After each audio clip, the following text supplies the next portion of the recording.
Bienvenidos a otro Norte Play. Saludamos a Marcelo Lescano. Él es economista y es cofundador de Catalaxia, una consultora económica. Primero, muchas gracias por tu tiempo, Marcelo. Gracias a vos por la invitación.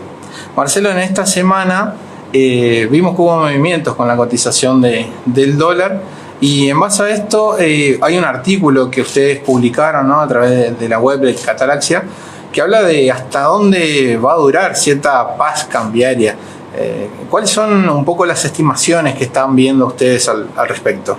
Sí, el dólar este año tuvo un comportamiento bastante irregular, ¿no? Porque vimos que al principio empezamos con un dólar de 2.20 en enero y después fue bajando, llegó a tocar 180, se mantuvo estable y después con la crisis de la deuda en pesos pegó un salto fuerte, ¿no? Y hace unos meses que viene bastante quieto. Entonces, a nosotros nos lleva a pensar que en el verano vamos a estar viendo una nueva corrección, un salto discreto en el dólar, prácticamente porque el dólar se quedó muy planchado y rezagado respecto de los otros bienes de la economía. Está más o menos 15 puntos por debajo en comparación de los productos que compramos día a día. Bien. Por ahí a nivel internacional también se está viendo movimiento de los commodities que forman precios y demás, ¿no? No es un caso aislado de la Argentina. Sí, con diferencias importantes en los niveles, ¿no? En Estados Unidos la inflación interanual está en torno al 8%, nosotros tenemos una inflación proyectada para los próximos 12 meses que están en torno al 100%.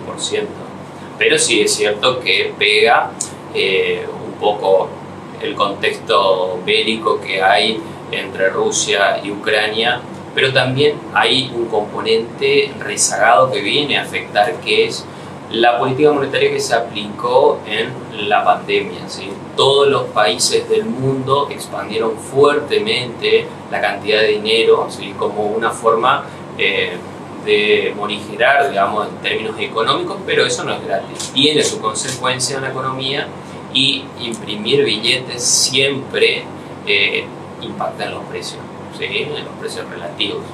Bien. Marcelo, en cuanto al panorama de tener el dólar en esta cotización, ¿qué observan ustedes que está afectando más a la economía diaria del ciudadano de a pie, digamos? Bueno, mira, lo que se está viendo ahora es que la tasa de interés que fijó el Banco Central como una especie de poner un parate, digamos, a la economía, por así decirlo, está afectando. Ya los últimos datos del INDEC en cuanto a actividad económica de septiembre se ve que hay una leve caída respecto de los niveles de agosto. Si bien se mantiene el crecimiento interanual que está en torno al 4,8,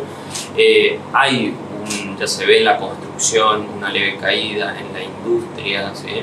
Entonces, esta tasa complica el financiamiento, por ejemplo, del capital de trabajo en las empresas, el financiamiento de largo plazo para reponer capital. Entonces va aquietando un poco la economía, pero bueno, lamentablemente no va a ser el remedio para controlar la inflación. Y también a nivel mundo, ¿no?, se están haciendo predicciones de cierto enfriamiento de la actividad económica a nivel mundial, ¿no? Exactamente, la mayoría de los asesores económicos están proyectando, incluso los organismos multilaterales, están previendo una crisis para el año que viene, ¿sí? Quizá debe ser una de las recesiones más anunciadas, porque generalmente las recesiones o las crisis financieras llegan y casi nadie las vio venir, claro, ¿no? Claro. Pero en este caso particular se ve, digamos, el aumento progresivo de las tasas de interés está poniendo nervioso a muchos en el mundo. Marcelo, de cara a lo que es fin de año, que siempre trae alguna remarcación, ¿no es cierto?, independientemente del escenario, ¿qué podríamos decirle a la gente en cuanto a qué decisiones podrían ayudar a morigerar un poco los efectos de esta inflación que va a seguir creciendo? Bueno, en el plano de las finanzas personales, la planificación del gasto es fundamental, ¿sí?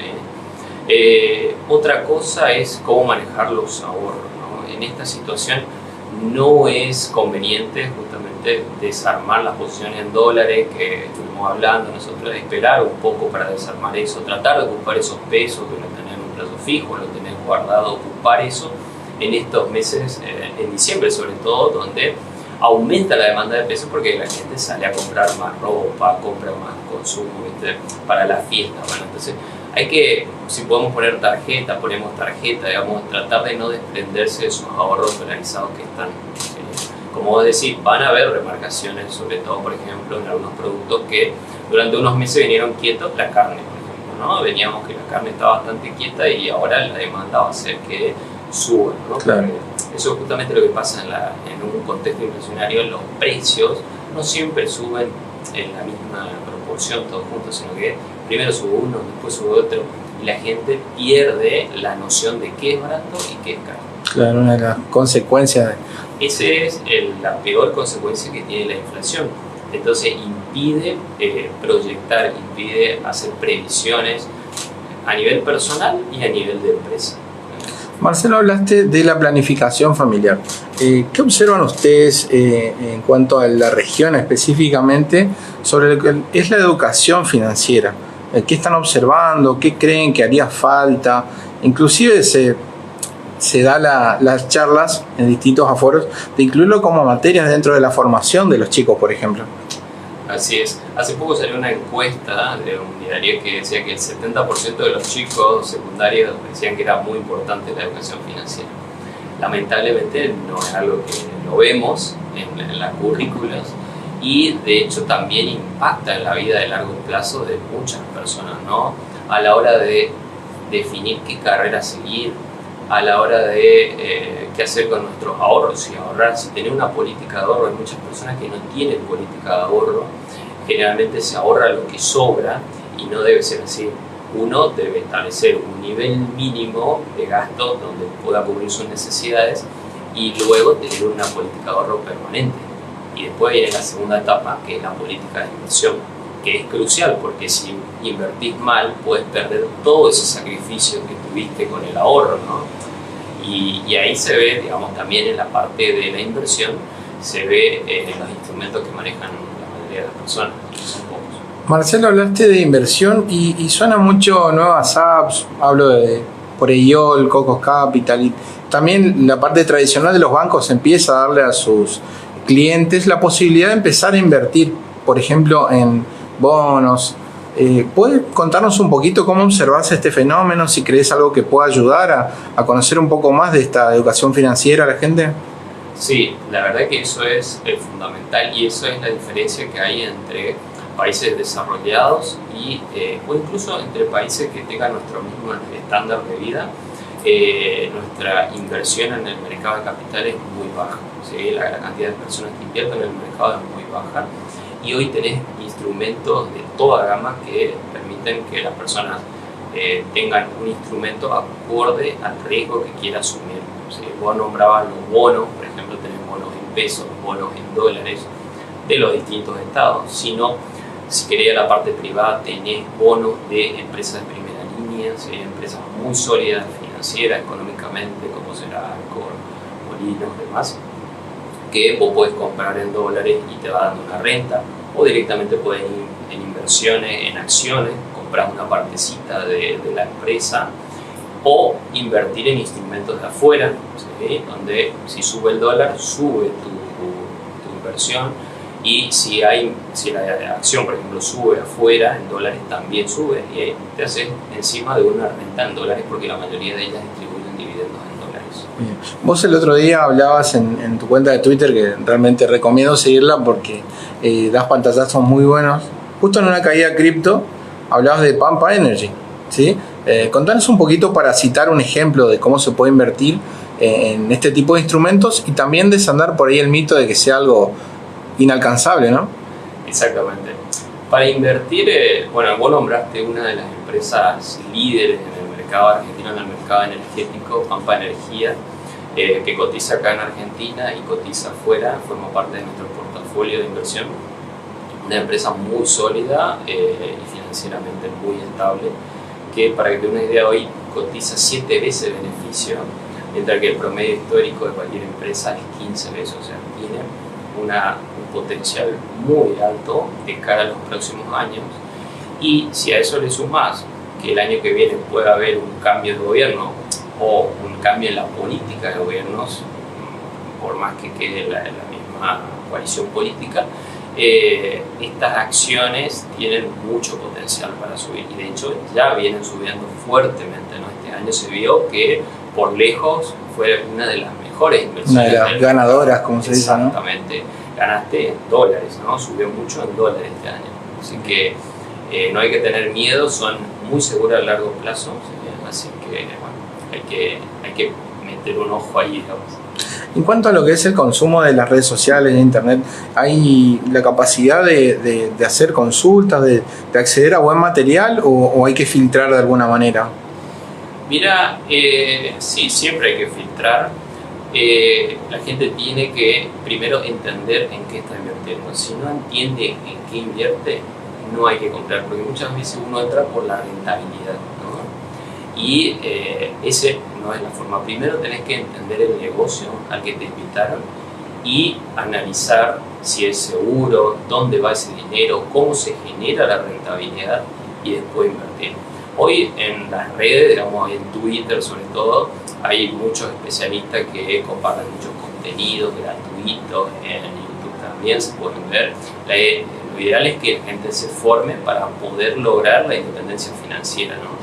Incluso hay algunas empresas como Ualá que está sacando una especie de escuelita financiera, ¿no? Lemon también está dando cursos gratuitos, o sea, se amplió un poquito más la gama de poder hacerse de conocimientos un poco más comprobados, ¿no?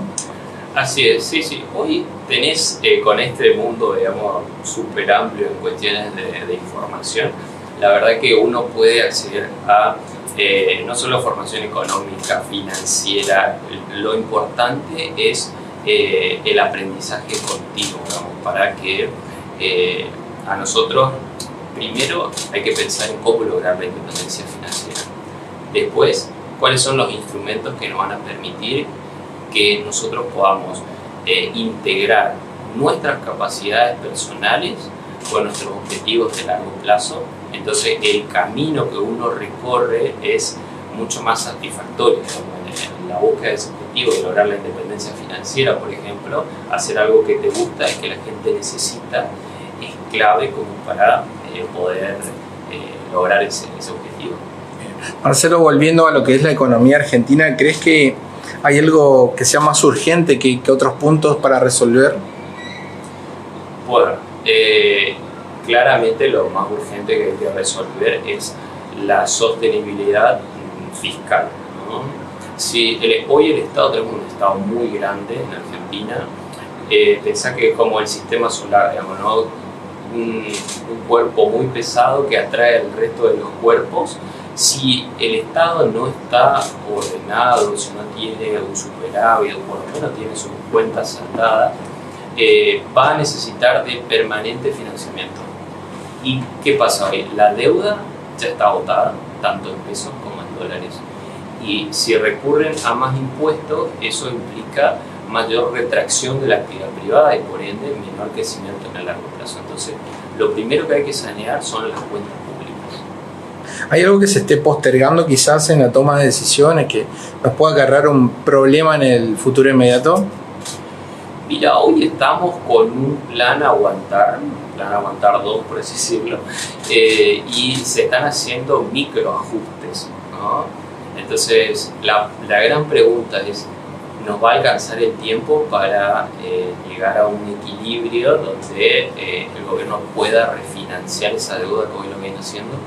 Entonces, me parece que el punto está ahí, ¿no? Hay que apuntar a acelerar un poco esas correcciones en el gasto fiscal. En cuanto a tu experiencia y las distintas decisiones que viste en distintas administraciones y distintos signos políticos, ¿cuáles son los deberes que por ahí no se están haciendo y que podrían ayudar quizás en el corto plazo a por lo menos pintar otro panorama a la comunidad de negocios, a la gente que pueda aportar empleo, ¿no es cierto? Bueno, mira, hoy se está haciendo algo de eso, ¿no? Con algunos matices se están haciendo. Por ejemplo, el gobierno viene devaluando el dólar oficial por encima de la inflación. El objetivo claramente es alcanzar al tipo de cambio paralelo o al de mercado. En ese punto hay que darle unos por otros al gobierno, pero en el plano de los resultados fiscales todavía vemos que este año se va a cerrar un déficit déficit monstruoso de más de 700.000 millones de pesos, digamos, es mucho lo que falta por corregir, pero algunas cosas se están haciendo, digamos, ¿no? Y en el plano monetario, si bien no es la solución, como te había dicho, esta tasa tan alta, como que frena un poco el crédito, pero hay que solucionar la cuestión de fondo, porque si no, esta tasa tan alta le pone un piso a la inflación que está en torno al 70% anual. Marcelo, muchas gracias por tu tiempo, por la claridad de los conceptos, y seguramente le va a servir a más de un usuario, emprendedor, empresario, y también a la gente común que por ahí dice: tengo unos ahorros y quiero saber qué hago con esto, por ahí me desprendo de algo que lo guardé en dólares hasta acá, no lo hago. Así que lo explicaste tanto para lo macro como para el ciudadano a pie, como decimos, ¿no? Te agradecemos mucho. Gracias a ustedes.